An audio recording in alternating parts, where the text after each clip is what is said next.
There is a unique kind of ghost story that history tells. It's not a tale of haunted houses or rattling chains, but of a silence where 100 voices should be.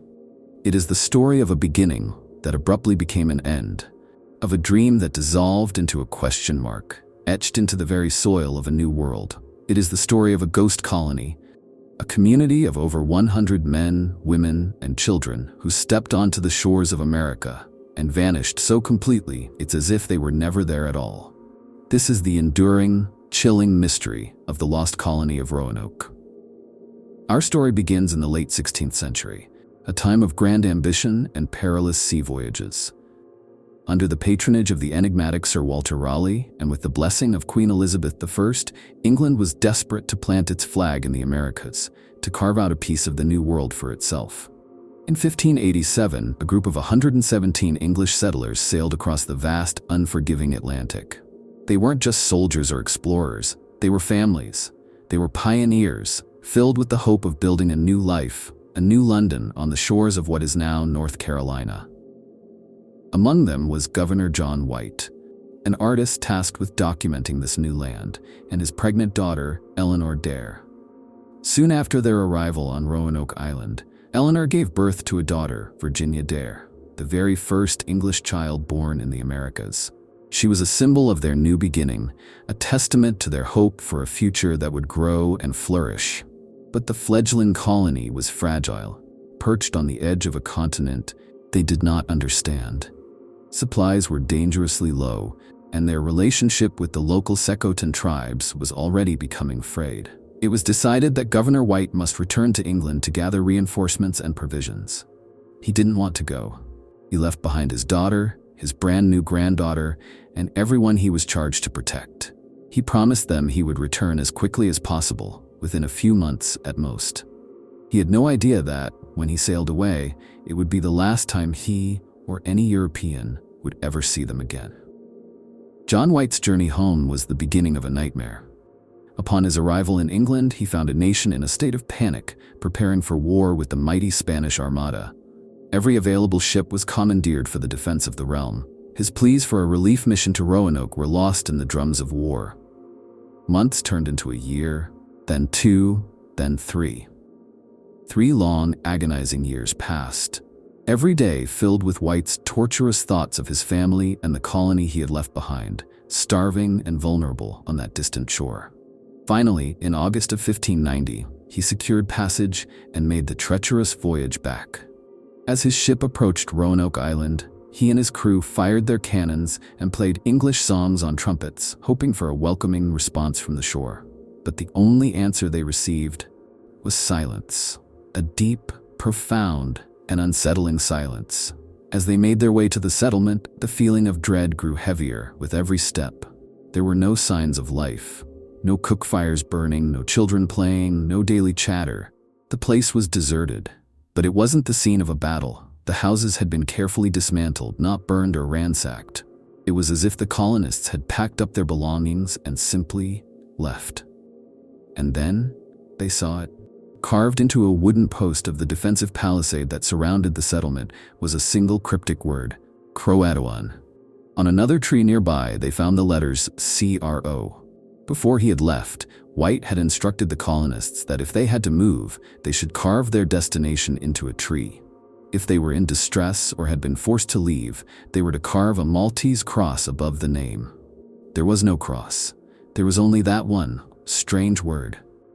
Hampered by an approaching storm and a nervous crew, John White was forced to abandon the search and sail away, never to return.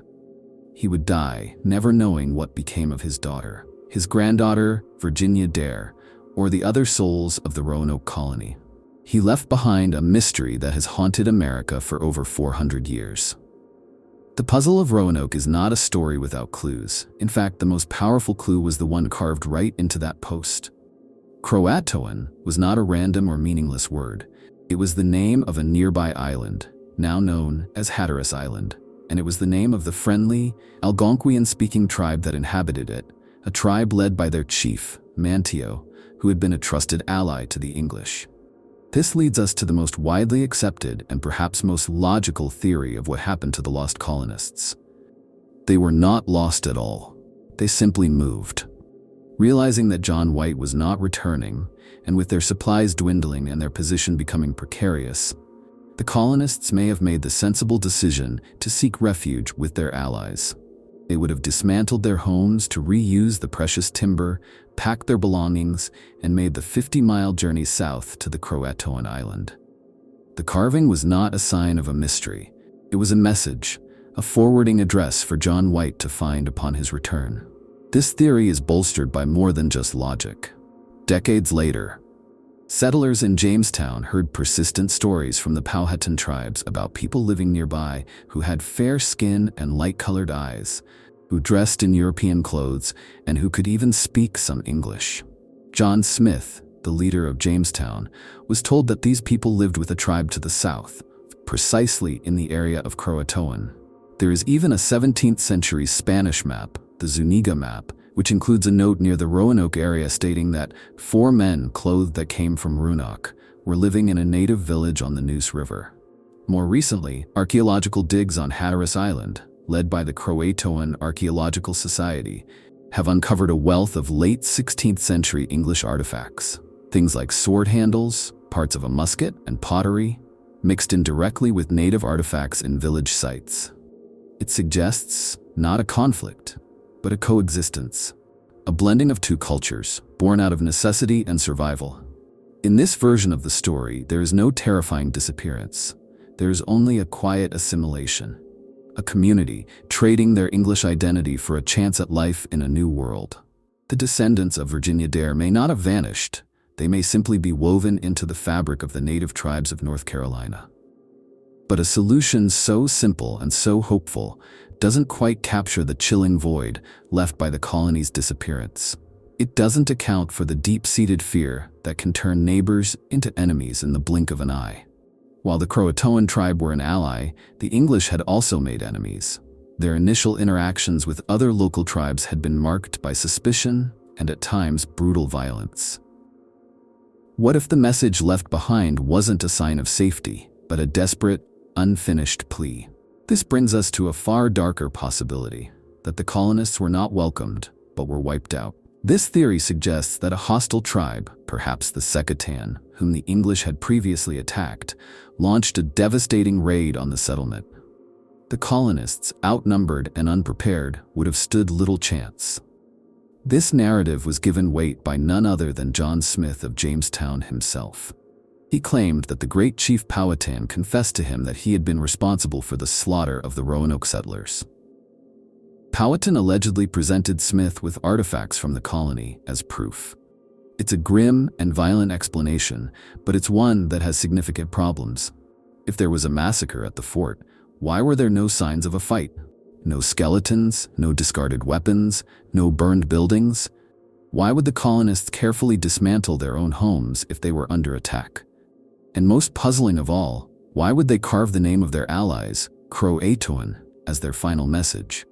And crucially, why would they fail to carve the Maltese cross, the prearranged signal for distress? It's a compelling tale of frontier violence, but the physical evidence at the site simply doesn't support it. The silence of the abandoned settlement speaks louder than the alleged confession of a rival chief. Perhaps the threat to the Roanoke colonists came not from the people of the New World, but from the very same force that delayed John White's return, the merciless, unpredictable Atlantic Ocean. The settlers were left with a pinnace, a small single-masted ship, and a few smaller boats. It is entirely possible that, in their desperation, they decided their only hope was to attempt the impossible, to sail back to England on their own. A small, overcrowded ship, manned by amateur sailors and loaded with families, would have been no match for the fury of an Atlantic storm.